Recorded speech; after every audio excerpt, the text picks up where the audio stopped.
प्रभु वेंकटेश्वर कहें या तिरुपति बालाजी, बालाजी महाराज को विष्णु भगवान का अवतार माना जाता है।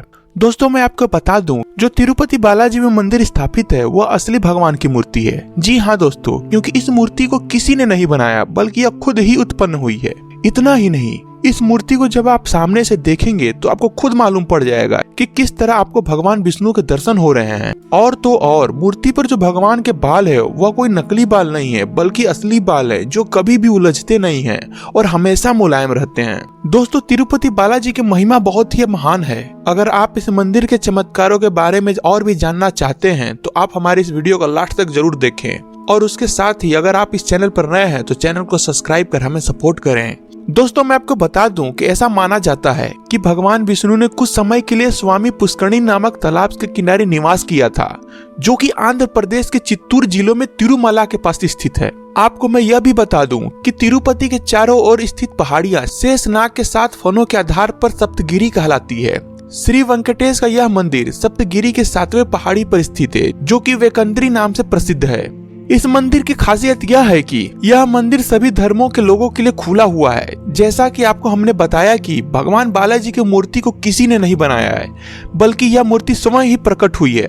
और बालाजी महाराज की इस मूर्ति पर चोट के निशान भी हैं, जिस पर रोजाना औषधि के रूप में चंदन लगाया जाता है। दोस्तों इस चोट के पीछे भी एक दिलचस्प कहानी है कि इस मंदिर के मुख्य द्वार पर दरवाजे के दाईं ओर एक छड़ी रखी हुई है और इस छड़ी के बारे में कहा जाता है कि बचपन में इस छड़ी से भगवान बालाजी की पिटाई की गई थी, जिसके कारण उनकी ठुड्डी पर चोट लग गई थी। इसी वजह से आज तक उनकी ठुड्डी पर चंदन का लेप लगाया जाता है ताकि उनके घाव को भरा जा सके। इस मंदिर के बारे में यह भी कहा जाता है कि भगवान मूर्ति को अगर ध्यान से सुना जाए तो उसके भीतर से समुद्र की लहरों की आवाज आती है। इतना ही नहीं, आप खुद ही देख सकते हैं कि बालाजी की मूर्ति हमेशा शांत ही दिखाई देती है। अब ऐसा क्यों है, इस बात का जवाब किसी को पता नहीं है। दोस्तों एक और खास बात यह है कि इस मंदिर में रोजाना 3 लाख लड्डू बनाए जाते हैं। और इस मंदिर से करीब 23 किलोमीटर दूर एक गाँव है जहाँ के लोग बहुत ही पुरानी परंपरा और पुराने नियमों के हिसाब से रहा करते हैं। वहीं से भगवान को चढ़ाने के फूल, घी, मक्खन आदि लाया जाता है। और तो और इस गांव के बारे में और लोगों को पता तक नहीं है और ना ही इस गांव में बाहरी लोगों को जाने की अनुमति है। आपको बता दें, भगवान बालाजी के हृदय पर मां लक्ष्मी हमेशा विराजमान रहती हैं। इस बात का पता हमें तब चला जब देखा गया कि हर गुरुवार को पूरा श्रृंगार उतार कर उन्हें स्नान करवाने के लिए चंदन लेप लगाया जाता है, तो हृदय पर लगे चंदन में देवी लक्ष्मी की छवि उभर कर आती है।